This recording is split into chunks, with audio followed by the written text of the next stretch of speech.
ನಮ್ಮತನವನ್ನು ನಮಗೆ ಉಣಬಡಿಸುವಂತಹ ಕಾಲದಲ್ಲಿ ನಾವಿದ್ದೇವೆ. ಈಗ ಬಹಳ ಹಿಂದೆ ದೇವಸ್ಥಾನಕ್ಕೆ ಪ್ರತಿ ದಿವಸವೂ ಬರಲಿಕ್ಕಿತ್ತು. ದೇವಸ್ಥಾನದ ಒಳಗೆ ಬರುವಾಗ ಒಬ್ಬ ಅಥವಾ ಇಬ್ಬರು ಕೈಯಲ್ಲಿ ತಾಳ ಇಟ್ಕೊಂಡು ಭಜನೆ ಮಾಡೋದನ್ನು ನಾವು ನೋಡ್ತಾ ಇದ್ದೆವು. ಸಾಯಂಕಾಲ ಆದರೆ ನಮ್ಮ ಮನೆಯಲ್ಲಿ ಒಂದು ಶಂಖದ ನಿನಾದ, ಆಮೇಲೆ ಭಜನೆ ಆಗ್ತಾಯಿತ್ತು. ಕತ್ತಲೆ ಆಗುವಾಗ ಮಲಗಿದರೆ ಅಮ್ಮ ಬೈತಾ ಇದ್ಲು, ಸೂರ್ಯಾಸ್ತಲೆ ಮಲಗ್ತಾ ಇದೆಯಾ ಅಂತ. ಬೆಳಿಗ್ಗೆ ಬೇಗ ಹೇಳದಿದ್ದರೆ ಓದ್ಲಿಕ್ಕುಂಟು ಮತ್ತು ತಲೆಗೆ ಹತ್ತುವುದಿಲ್ಲ ಅಂತ ಜೋರು ಮಾಡ್ತಾ ಇದ್ಲು. ಅಮ್ಮ ಕ್ರೂರಿ ಅಂತ ನಾವು ಎಣಿಸಿದ್ರೂ ಸಹ ಅವಳನ್ನೇ ಹಿಂಬಾಲಿಸಿ ನಮ್ಮ ಮಕ್ಕಳಿಗೆ ಅದನ್ನೇ ನಾವು ಮಾಡ್ತಾ ಇದ್ದೆವು. ಹೀಗೆ ಬದುಕುವಂತಹ ಕಾಲ ನಮ್ಮದು ಇತ್ತು. ಈ ಕಾಲವನ್ನು ನಾವು ಆಚರಿಸಬಾರದು ಎನ್ನುವ ದೃಷ್ಟಿಗೋಸ್ಕರವೇ ನಮಗೊಂದು ಹೊಸ ಶಿಕ್ಷಣ ನೀತಿ ಅಂತ ಆರಂಭ ಆಯಿತು. ಮೆಕ್ಯಾಲೆ ಶಿಕ್ಷಣ ನೀತಿ. ನಿಧಾನವಾಗಿ ನಾವು ಹೇಳ್ತಾ ಇದ್ದಂತಹ ದೇವರ ಸ್ಮರಣೆಗಳನ್ನು ಇನ್ನೊಂದನ್ನು ಮತ್ತೊಂದನ್ನು ನಮಗೆ ಇಲ್ಲದಾಗೆ ಮಾಡಿದರು. ನಾವು ಶಾಲೆಯಲ್ಲಿರುವಾಗಿತ್ತು ಈತ ಗಣಪ, ಈತ ಈಶ, ಈಶನ ಮಗ ಗಣಪ, ಈಶ ಗಣಪ ಮಗ ಕೆಳಗೆ ಬರೀತದೆ. ಇಷ್ಟೇ ಒಂದನೇ ಕ್ಲಾಸಿನ ಶುರುವಿನ ಪಾಠ. ಈಗ ಇಲ್ಲ, ಕಾಣಲಿ ಸಿಗುವುದಿಲ್ಲ. ಹಾಕಿದರೆ ಅರ್ಥ ಬೇರೆ ಆಗ್ತದೆ, ಕೇಸರೀಕರಣ ಅಂತ ಬಿಟ್ಟುಬಿಡ್ತಾರೆ. ಶಾಲೆಯಲ್ಲಿ ಪಾಠ ಇತ್ತು, ಯುಗ ಯುಗಾದಿ ಕಳೆದರೂ ಯುಗಾದಿ ಮರಳಿ ಬರುತ್ತಿದೆ, ಹೊಸ ವರುಷಕ್ಕೆ ಹೊಸ ಹರುಷವ ಹೊಸತು ಹೊಸತು ತರುತ್ತಿದೆ ಅಂತ. ಬಾಯ್ಪಾಠ ಕಲಿಯುವಾಗ ಗೊತ್ತಾಗ್ತದೆ ಹೊಸ ವರ್ಷ ಯಾವಾಗ, ಯುಗಾದಿ ಅಂತ. ಈಗ ಡಿಸೆಂಬರ್ 31 ರಾತ್ರಿ 12 ಗಂಟೆವರೆಗೆ ಕುಡಿಯುವ ಮತ್ತಿನಲ್ಲಿ ಹ್ಯಾಪಿ ಬರ್ತ್ಡೇ ಅಂತ ಕೂಗಿ ಅಲ್ಲಿಂದ ಬಿದ್ದು ಇನ್ನೊಂದು ಬೆಗ್ ಹಾಕಿ ಅಲ್ಲಿಂದ ವೆಹಿಕಲಲ್ಲಿ ಹೋಗುವಾಗ ಹೋಗದೇ ಇರತಕ್ಕಂತಹ ಪರಿಸ್ಥಿತಿಯಲ್ಲಿ ನಮ್ಮನ್ನು ಮನೆಗೆ ಮುಟ್ಟಿಸುವಂತಹ ಒಂದು ವಿಶೇಷವಾದಂತಹ ಒಂದು ಕಾಲಮಾನದಲ್ಲಿ ನಾವಿದ್ದೇವೆ. ಆ ಯುಗಾದಿ ಯಾರಿಗೂ ನೆನಪಿಲ್ಲ ಈಗ. ಆ ಯುಗಾದಿ ದಿವಸ ಬೆಳಿಗ್ಗೆ ನಾವು ಹಾಗೆ 12 ಗಂಟೆವರೆಗೆ ಬೆಳಕಿದ್ರೆ ಹಿಂದಿನ ದಿವಸ ಕುಡಿದು ಮಲಗ್ತೇವೆ. ಎಂಥ ಯುಗಾದಿ ನಮ್ಮದು.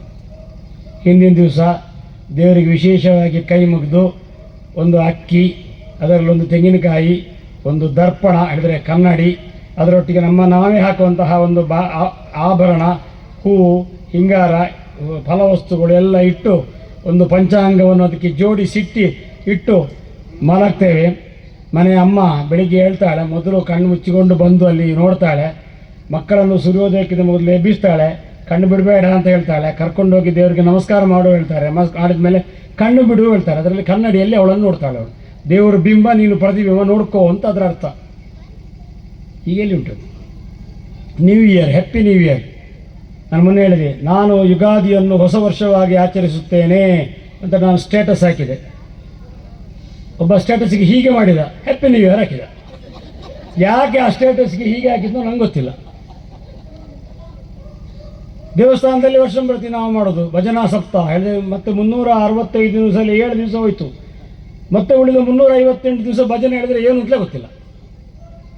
ಅದಕ್ಕೆ ದಾಸರು ಹೇಳಿದರು, ಹಗಲು ನಿನ್ನ ನೆನೆಯಲಿಲ್ಲ ಹಸಿವೆ ತ್ರಿಷೆಯಿಂದ, ഇരുಳು ನಿನ್ನ ನೆನೆಯಲಿಲ್ಲ ನಿದ್ರೆಯ ಭರದಿಂದ ಅಂತ ದಾಸರು ಎಲ್ಲ ಹೇಳುವವರೇ.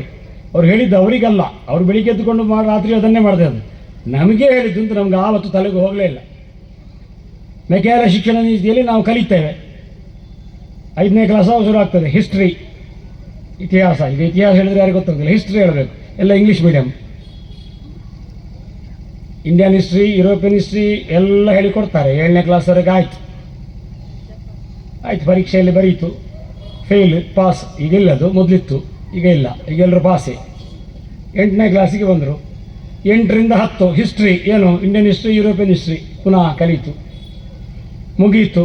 ಆಮೇಲೆ ಆರ್ಟ್ಸ್ ತಗೊಂಡ, PUCಗೆ ಬಂದ, ಹಿಸ್ಟ್ರಿ ಎಂತ ಇಂಡಿಯನ್ ಹಿಸ್ಟ್ರಿ, ಯುರೋಪಿಯನ್ ಹಿಸ್ಟ್ರಿ. ಆಮೇಲೆ degree BA Indian history, European history. ಕೊನೆಗೆ MA ಅದರಲ್ಲಿ. ಆಮೇಲೆ PhD. ಏನು ಹೇಳಬಹುದು ಹೇಳಿದರೆ 10 ಸಲ ಸುಳ್ಳು ಹೇಳಿದ್ದನ್ನು ಸತ್ಯ ಅಂತ ನಂಬಿಕೊಂಡು ಮತ್ತೊಬ್ಬನಿಗೆ ಸತ್ಯ ಅಂತ ಉಪದೇಶ ಮಾಡೋದು. ಇದಿಷ್ಟು ಬಿಟ್ಟರೆ ಬೇರೆ ಇಲ್ಲ ನಮ್ಮದು. ಈ ಪರಿಸ್ಥಿತಿಯಲ್ಲಿ ನಾವಿದೆ. ನಮ್ಮ ಹಿಸ್ಟ್ರಿ ಯಾರು ಹೇಳಿಕೊಡ್ತಾರೆ? ನಮ್ಮ ಭಾರತದ ವೇದಗಳ ಪಾರಮ್ಯವನ್ನು ಯಾರು ಹೇಳಿಕೊಡ್ತಾರೆ?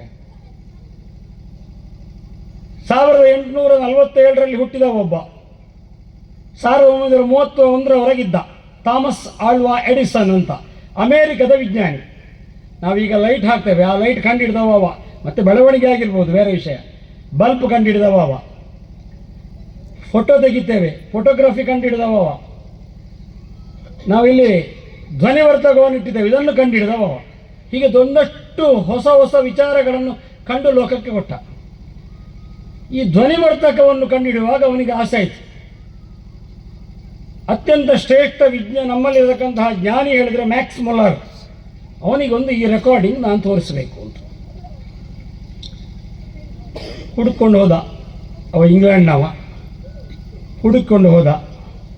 ಇಂಗ್ಲೆಂಡ್ನಲ್ಲಿ ಇಲ್ಲ, ಮ್ಯಾಕ್ಸ್ ಮುಲ್ಲರ್ ಇಲ್ಲ. ಹಾಗೆ ಹೇಳಿದರೆ ಈಗಿನಾಗೆ ಫೋನ್ ಇಲ್ಲ, ಟೆಲಿಗ್ರಾಮ್ ಇಲ್ಲ, ಏನಿಲ್ಲ. ಹಾಡಾಗಿನಲ್ಲಿ ಹೋದ, ಅಲ್ಲಿ ಸಿಗಲಿಲ್ಲ.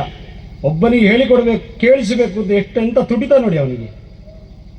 ಹುಡುಕಿಕೊಂಡು ಹೋದ. ಪೋರ್ಚುಗೀಸಲ್ಲಿ ಎಲ್ಲೋ ಇದ್ದ, ಕರೆಕ್ಟ್ ನೆನಪಿಲ್ಲ ನನಗೆ. ಇದ್ದ. ಹೋಗಿ ಹೇಳಿದಂತೆ, ನಾನೊಂದು ಹೊಸದಾದಂತಹ ಧ್ವನಿವರ್ಧಕ ಮತ್ತು ಅದರಲ್ಲಿ ದಾಖಲೆಯೂ ಮಾಡಲಿಕ್ಕಾಗ್ತದೆ.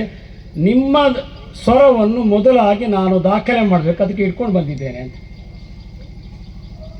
ಮ್ಯಾಕ್ಸ್ವೆಲ್ ಹೌದಾ, ಹಾಗೊಂದು ಮಾಡಲಿಕ್ಕಾಗ್ತದ, ಹಾಗಾದರೆ ರೆಕಾರ್ಡ್ ಮಾಡು ಅಂತ ಹೇಳಿ ಅವ ಅಗ್ನಿಮೀಳೆ ಪುರೋಹಿತಂಜಸ್ಯಾದೇವ ಮೃತ್ಯುಜಂ ಹೋತಾರಂ ರತ್ನಧಾತಾಂ ಅಂತ ಋಗ್ವೇದದ ಮೊದಲ ಮಂತ್ರದ 5 ಮಂತ್ರಗಳಿವೆ, ಒಟ್ಟು ಒಂದು ವರ್ಗ. ಆ ವರ್ಗವನ್ನು ಹೇಳಿ ದಾಖಲೆ ಮಾಡಿದಂತೆ. ಇದು ಯಾಕೆ ಅಂತ ಹೇಳಿದರೆ, ಅವ ಮ್ಯಾಕ್ಸ್ ಮುಲ್ಲರ್ ದೊಡ್ಡ ಫಿಲಾಸಫಿಸ್ಟ್, ದೊಡ್ಡ ಜ್ಞಾನಿ. ಅವ ಋಗ್ವೇದದ ಬಗ್ಗೆ ವ್ಯಾಖ್ಯಾನ ಬರೆದಂತಹ ಒಬ್ಬ ವ್ಯಕ್ತಿ. ಇಲ್ಲಿ ಬಂದು ಅವ ಆ ರೀತಿಯಾಗಿ ಬದಲಾಗಿದ್ದಾನೆ. ನಾನು ಕಂಡ ಜ್ಞಾನದ ರಾಶಿ ಭಾರತದಲ್ಲಿರುವ ವೇದ ಬಿಟ್ಟು ಬೇರೆ ಜಗತ್ತಲ್ಲಿ ಯಾವುದರಲ್ಲೂ ಇಲ್ಲ ಹೇಳಿಬಿಟ್ಟ. ಇದು ನಮಗೆ ಹಿಸ್ಟ್ರಿ ಆಗಿ ಸಿಗುವುದಿಲ್ಲ. ನೀವು ಗೂಗಲಲ್ಲಿ ಹುಡುಕಬಹುದು ಇದನ್ನು. ಇದು ನಿಮಗೆ ಹಿಸ್ಟ್ರಿ ಆಗಿ ಸಿಗುವುದಿಲ್ಲ. ಈ ಶ್ರೇಷ್ಠತೆ ನಿಮಗೆ ಹೇಳಿಕೊಡುವವರು ಯಾರೂ ಇಲ್ಲ. ವೇದ ಹೇಳಿದರೆ ಏನು? ಅದು ವೇದ. ಅವರು ಇಲ್ಲಿ ಭಾರತದವರಲ್ಲ. ವೇದ ಹೇಳಿದರೆ ಇಲ್ಲಿ ಭಾರತದಲ್ಲಿ ಹುಟ್ಟಿದ್ದು ಅಂತ ಹೇಳಿದ್ರಲ್ಲ, ನಾವು ದೊಡ್ಡ ಜನ ಆಗೋದು. ನಾವು ಮೇಡ್ ಇನ್ ಇಂಡಿಯಾ ಅಂತ ನಮಗೆ ಒಂದು ಹೆಮ್ಮೆ ಬರಬೇಕಾದ್ರೆ ನಮ್ಮ ಭಾರತದ್ದು ಅಂತ ಆಗಬೇಕು. ಇಲ್ಲ ಇದ್ರೆ ಭಾರತದಲ್ಲಿ ಇದ್ದದ್ದು ಯಾವುದೂ ಸರಿ ಇಲ್ಲ. ನಾವು ಸಣ್ಣದಿರಬೇಕು. ಮೇಡ್ ಇನ್ ಜಪಾನ್ ದೊಡ್ಡ ಸಂಗತಿ ನಮಗೆ. ಈಗ ಮೇಡ್ ಇನ್ ಇಂಡಿಯಾ ಖುಷಿ ಆಗ್ತದೆ. ಹಾಗೆ ಇರಲಿಲ್ಲ ಅದು. ಯಾಕೆ ನಮ್ಗೆ ಗೊತ್ತೇ ಇಲ್ಲ, ನಾವು ಬೆಳೆದದ್ದೇ ಹಾಗೆ. ಹಾಗಾಗಿ ಮೇಡ್ ಇನ್ ಇಂಡಿಯಾ ಅಂತ ಹೇಳಿದ್ರೆ ಒಳ್ಳೆದು ಅಂತ ಬರಬಾರ್ದು ಅನ್ನೋ ದೃಷ್ಟಿಗೋಸ್ಕರ ಒಂದು ನಿರ್ಣಯ ಮಾಡಿದರು. ಆರ್ಯರು ಅಂತಿದ್ರು, ಅದು ಮಧ್ಯಪ್ರಾಚ್ಯ ದೇಶ. ಅಲ್ಲಿಂದ ಭಾರತಕ್ಕೆ ಬಂದರು. ಭಾರತದಲ್ಲಿ ಬಂದು ಇಲ್ಲಿ ನೆಲೆಸಿದ್ರು. ಋಗ್ವೇದ ಕಾಲ, ಯಜುರ್ವೇದ ಕಾಲ, ಸಾಮವೇದ ಕಾಲ, ಅಥರ್ವವೇದ ಕಾಲ, ಉಪನಿಷತ್ ಕಾಲ, ಆರಣ್ಯಕ ಕಾಲ ಅಂತ ಬೇರೆ ಬೇರೆ ಕಾಲಗಳಾಗಿ ವಿಂಗಡಿಸಿ ಆ ಸಂದರ್ಭದಲ್ಲಿ ಅದು ರಚನೆ ಆದದ್ದು ಅಂತ ಹೇಳಿದರು. ನಮ್ಮ ಭಾರತ ತತ್ವ ಅದನ್ನು ಹೋಗ್ತದ? ವೇದ ಅನ್ನೋದು ಅಪೌರುಷೇಯ, ಯಾರು ಮಾಡಿದ್ದಲ್ಲ ಅಂತ ಹೇಳೋದು. ಭಗವಂತ ಎಷ್ಟರ ಮಟ್ಟಿಗೆ ಎಷ್ಟು ಹಳಬ್ಬ ಹೇಳಿದ್ರೆ ಯಾವಾಗ ಹುಟ್ಟಿದ್ದಾನೆ ಅಂತ ಗೊತ್ತಿರಲಿಲ್ವೋ, ವೇದವಿಗೂ ಅಷ್ಟೇ ಹಿಮ್ಮತಿ ಅಂತ ಇತಿಹಾಸವನ್ನು ಹೇಳುವಂಥ ತತ್ವ ನಮ್ಮದು. ಅದನ್ನು ಶಾಲೆಯಲ್ಲಿ ಹೇಳಿಕೊಡುವುದಿಲ್ಲ. ವೇದಗಳ ಕಾಲವನ್ನು ನಿಘಂಟು ಮಾಡಿದ್ರು ಒಂದು. ಹಾಗಿರುವಾಗ ವೇದ ಒಬ್ಬ ಯಾರೋ ಮಾಡಿದ್ದು ಅಂತ ಆಯಿತು. ಯಾರೋ ಮಾಡಿದ್ದು ಹೇಳಿದ್ರೆ ತಪ್ಪಿರಲೇಬೇಕಲ್ಲ ಅದರಲ್ಲಿ ಎನ್ನುವಂಥ ವಿಷಯ. ಆದರೆ ಇದು ನಮ್ಗೆ ಗೊತ್ತಾಗಲಿಲ್ಲ. ಇಂಗ್ಲೆಂಡಿನ ತತ್ವಜ್ಞಾನಿ ಅವನದ್ದಾದಂತಹ ಅಂಬೋಣವಾಗಿ ಹೇಳಿದ್ದಾನೆ, ಭಾರತದ ವೇದಕ್ಕೆ ಸರಿಯಾದಂತಹ ವೇದ ತತ್ವ ಒಂದು ನಿಧಿ ಇಡೀ ಜಗತ್ತಲ್ಲೇ ಬೇರೆ ಇಲ್ಲ ಅಂತ. ಇಂತಹ ಒಂದು ದೊಡ್ಡ ತಪ್ಪನ್ನು ಸರಿಯಿಂದ ನಂಬಿಕೊಂಡು ಬದುಕುವಂತಹ ಕಾಲ ನಮಗೆ ಬಂದಿದೆ.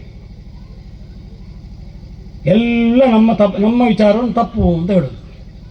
ಬಹಳ ಹಿಂದೆಯೇ ನಮ್ಮಲ್ಲಿ 5 ವಿಭಾಗ ಇತ್ತು. ಸೌರರು, ಶಾಕ್ತೇಯರು, ವೈಷ್ಣವರು, ಅದೇ ರೀತಿಯಾಗಿ ಶೈವರು, ಗಾಣಪತ್ಯರು ಅಂತ 5 ವಿಭಾಗ. ಸೌರರು ಹೇಳಿದರೆ ಸೂರ್ಯನನ್ನೇ ದೊಡ್ಡ ಇದು ದೇವರು ಅಂತ ಹೇಳೋದು. ಜ್ಯೋತಿಷ್ಕರಲ್ಲಿ ಹೆಚ್ಚು ಹಾಗೆ. ಅದೇ ರೀತಿಯಾಗಿ ಶೈವರು ಅಂತ ಹೇಳಿದರೆ ಈಶ್ವರನ್ನು ದೊಡ್ಡವರು ಅಂತ ಹೇಳೋದು. ಶಾಕ್ತೇಯರು ಹೇಳಿದರೆ ದೇವಿಯನ್ನು ದೊಡ್ಡವಳು ಅಂತ ಹೇಳೋದು. ವೈಷ್ಣವರು ಹೇಳಿದರೆ ವಿಷ್ಣುವನ್ನು ದೊಡ್ಡವರು ಅಂತ ಹೇಳೋದು. ಗಾಣಪತಿ ಹೇಳಿದರೆ ಗಣಪತಿ ದೊಡ್ಡವ ಅಂತ ಹೇಳುವಂತಹ ಮಾತು. ಈ ತತ್ವದಿಂದ ಒಂದಷ್ಟು ವಿಭಾಗ ಮತ್ತು ಪುನಃ ಒಳಗಿನ ವಿಭಾಗಗಳು ಬಹಳಷ್ಟಿದೆ. ಆದರೆ ನಮ್ಮ ಭಾರತದ ಈ ಧರ್ಮಕ್ಕೆ ಇತಿಹಾಸ ಎಷ್ಟಾಗಿದ್ದಿರ್ಬೋದು ನೋಡಿ. ಇವತ್ತಿನವರೆಗೂ ನಮ್ಮೊಳಗಿನ ಆ ಪಂಗಡದ ಒಳಗೆ ಜಗಳ ಆಗಲೇ ಇಲ್ಲ. ಅಷ್ಟು ವಿಭಾಗಗಳಿದ್ದರೂ ಸಹ ಒಂದೊಂದು ವಿಭಾಗವನ್ನು ಗೌರವಿಸುವಂತಹ ವ್ಯಕ್ತಿತ್ವವೇ ನಮ್ಮದುಂಟು. ಈಗ ಕೆಲವರಿದ್ದಾರೆ ಜಗಳ ಮಾಡುವವರು. ಅವರಿಗೆ ಕೆಲವರೆಲ್ಲ ಬುದ್ಧಿಜೀವಿಗಳು ಅವರಿಗೆ ಸಪೋರ್ಟ್ ಮಾಡ್ತಾರೆ. ಸುಬ್ರಹ್ಮಣ್ಯದಲ್ಲಿ ಅಲ್ಲಿ ಇದಾಗ್ತಾ ಉಂಟು, ಈಶ್ವರ ಇದ್ದಾನೆ, ಭಸ್ಮಾರ್ಚನೆ ಯಾಕಿಲ್ಲ? ಹೌದಲ್ಲ, ಈಶ್ವರ ಇದ್ರೆ ಭಸ್ಮಾರ್ಚನೆ ಇರಬೇಕಲ್ಲ. ಎಲ್ಲಿ ಉಂಟು ಸ್ವಾಮಿ ಭಸ್ಮಾರ್ಚನೆ? ಭಾರತದ ಉಜ್ಜಯಿನಿಯನ್ನು ಹೊರತುಪಡಿಸಿ ಯಾವ ಈಶ್ವರ ದೇವಸ್ಥಾನದಲ್ಲಿಯೂ ಭಸ್ಮಾರ್ಚನೆ ಇಲ್ಲ. ರಾಮೇಶ್ವರದಲ್ಲಿ ಉಂಟು ಪ್ರತ್ಯೇಕ ಲಿಂಗಕ್ಕೆ, ಮೂಲಕ್ಕಲ್ಲ. ನಮ್ಗೆ ಗೊತ್ತಿಲ್ಲ, ಯಾಕೆ ನಾವು ತಿರುಗಲಿಲ್ಲ. ಹೇಳುವಾಗ ಏನಾಗ್ತದೆ, ಇವರೆಲ್ಲ ಸೇರಿ ವೈಷ್ಣವರು ಈಶ್ವರನಿಗೆ ಬೈದು ಈಶ್ವರನ್ನು ಹಾಳು ಮಾಡಿದರು. ಅವ್ರ ದೇವಸ್ಥಾನಕ್ಕೆ ಹೋಗೋರಲ್ಲ, ಅಂಥವರಿಂದ ಇಂತಹ ತಪ್ಪು ಮಾಹಿತಿಗಳನ್ನು ಕೊಡ್ತಾರೆ. ನಾವು ನಂಬುತ್ತೇವೆ, ನಂಬಿಕೊಂಡು ನಮ್ಮೊಳಗೆ ಜಗಳವನ್ನು ನಾವೇ ಮಾಡಿಕೊಳ್ತೇವೆ. ಅಮ್ಮ